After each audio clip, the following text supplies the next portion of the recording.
ኢየሱስ ክርስቶስ ራሱ በግ ነው፣ ራሱ እረኛ ነው፣ ራሱ እንጀራ ነው፣ ራሱ ውሃ ነው፣ ራሱ መስዋዕት ነው፣ ራሱ ምግብ ነው፣ ራሱ መጋቢ ነው። ክብር ምስጋና ለስም አጠራሩ ይሁን።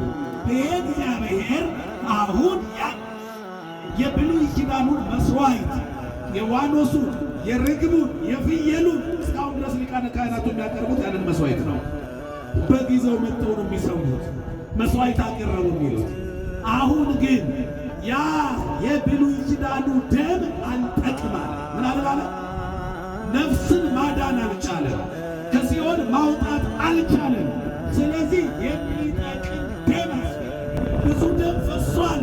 ቀራንዮ ላይ ግን የሚፈሰው ደም እግዚአብሔር የአዲስ ኪዳኑን መስዋዕት ዛሬ ላይ ሰራለን። ምስጢረ ቁርባን የምንቀበለው የክርስቶስ ሥጋ ምስራቱ የተመሰረተው ዛሬ ነው። ለዚህም ነው በሰሙነ ሕማማት ቅዳሴ የለም፣ በሰሙነ ሕማማት ማህሌት የለም፣ በሰሙነ ሕማማት ቁርባን የለም።